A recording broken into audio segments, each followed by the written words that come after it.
चालबाज ड्रामे की next episode बहुत इमोशनल होने वाली है, जहां ये बात साबित हो जाएगी कि ईशल एक समझदार लड़की है जो आशिर और उसकी फैमिली पर आए इस मुश्किल वक्त में उन सबका भरपूर साथ देगी। ना सिर्फ हॉस्पिटल में उनके साथ रहती है बल्कि आशिर समेत तमाम घर वालों को इमोशनली सपोर्ट करती है, जिस पर आशिर तो बहुत खुश होता है कि मेरी पसंद कितनी अच्छी है। लेकिन आयज़ा जब आशिर को इस तरह मोहब्बत से ईशल की तरफ देखते हुए देखती है तो अंदर ही अंदर जल भुन के रह जाती है, क्योंकि वो तो सिर्फ यही चाहती है कि उसके ससुराल में सिर्फ और सिर्फ आयज़ा की तारीफ हो। अब आयज़ा पूरी कोशिश करेगी कि किसी तरह से सारे घर वालों के दिमाग में ये बात डाल दे कि रोहान का जो एक्सीडेंट हुआ है शायद ये आशिर और ईशल का रिश्ता फिक्स होने के बाद ही हुआ है, और ये तो अभी एक मुसीबत है, पता नहीं ईशल के इस घर में आने के बाद कितनी मुसीबतें देखने को मिलेंगी। यानी ईशल इस घर के लिए बदकिस्मती लेके आ रही है। दूसरी तरफ अनाया और शायान का राब्ता होता है तो शायान अनाया को कन्विंस करने में कामयाब हो जाता है कि मैं शादी तुमसे ही करूँगा,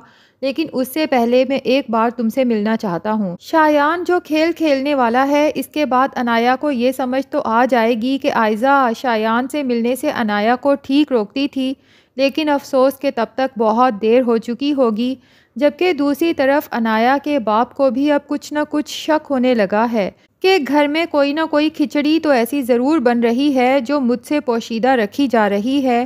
तभी अपनी बीवी से पूछता है कि उस दिन जब मैंने कॉल की, जब अनाया ने यूनिवर्सिटी से छुट्टी की थी और तुमने कहा था उसकी तबीयत ख़राब है, तो तुमने कहा कि अनाया इसलिए फ़ोन अटेंड नहीं कर रही कि वो चार्जिंग पे लगा है, जबकि फ़ोन आयज़ा के घर पे था और असद और आयज़ा स्पेशली फ़ोन देने उस दिन हमारे घर आए थे। अनाया की माँ एक बार फिर अपने शौहर की आंखों में धूल झोंकने की कोशिश करती है और कहती है कि शायद फ़ोन ख़राब था, शायद अनाया ने ठीक होने के लिए आयज़ा को दिया हो। लेकिन जब उसका शौहर गुस्से से अपनी बीवी की तरफ देखता है तो वो परेशान होकर कमरे में जाती है और अनाया से कहती है कि ये सब तुम्हारी वजह से हो रहा है, पता नहीं मुझे तुम्हारी वजह से और क्या क्या सुनना पड़ेगा। तुम्हें आज़ादी देकर और तुम पे अंधा एतमाद करके मुझे लगता है कि मैंने अपनी ज़िंदगी की सबसे बड़ी गलती की है। दूसरी तरफ चूंकि रोहान अभी तक हॉस्पिटल में है और घर वालों का आना जाना भी लगा रहता है, लेकिन ईशल आशिर के साथ हॉस्पिटल में मुस्तकिल रहती है और सुबह ही सुबह सबके लिए बाहर से नाश्ता लेके आती है। दूसरी तरफ आयज़ा भी घर से नाश्ता बना के जब हॉस्पिटल पहुंचती है तो वहाँ से पहले ही नाश्ता सजा देखकर आयज़ा का मूड तो काफ़ी ख़राब हो जाता है। तभी तंजिया कहती है कि मैं तो ये सोच रही थी कि आज हम सब मिलकर नाश्ता करेंगे।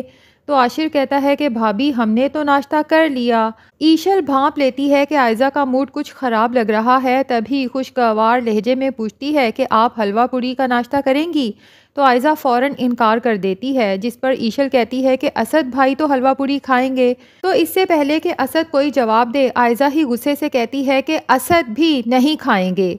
अब आयज़ा का ये लहजा देखकर आशिर और ईशल के साथ साथ असद को भी अजीब लगता है कि आयज़ा को इस तरह ईशल को जवाब नहीं देना चाहिए था। आयज़ा फ़ौरन बात संभालते हुए कहती है कि असद बाहर का खाना नहीं खाते, और फिर साथ ही कहेगी कि ईशल अब तुम्हारी और आशिर की मंगनी तो नहीं हो सकेगी, रोहान की तबीयत जो ख़राब है। दूसरी तरफ ईशल के पेरेंट्स ने तो मंगनी का ना सिर्फ सारा इंतज़ाम कर रखा है बल्कि अपने कुछ करीबी जानने वालों को मद्दू भी कर रखा है। बहरहाल उन्हें भी अंदाज़ा तो है कि रोहान के एक्सीडेंट की वजह से मंगनी पोस्टपोन हो सकती है। अब आशिर ईशल से कहेगा कि तुमने बुरा तो नहीं मनाया कि मंगनी नहीं हो रही, तो ईशल कहेगी कि आशिर कैसी बातें करते हो, बल्कि मुझे तो फ़ख्र है कि मेरी चॉइस इतनी अच्छी है जो मोहब्बत से ज़्यादा अपने रिश्तों को अहमियत देती है। तो नाजरीन, फ़िलहाल तो आयज़ा को लगता है कि मंगनी पोस्टपोन होने के बाद मैं इस शादी को ही कैंसिल करवा दूंगी। सब घर वालों के दिमाग में ये बात डालने की कोशिश करूंगी कि ईशल हमारी फैमिली के लिए अच्छी नहीं है। तो क्या ख्याल है नाजरीन, क्या आयज़ा अपने इस मंसूबे में कामयाब हो पाएगी? कमेंट सेक्शन में ज़रूर बताएँ। रिव्यू पसंद आया है तो वीडियो को लाइक और चैनल को सब्सक्राइब भी ज़रूर कर दें।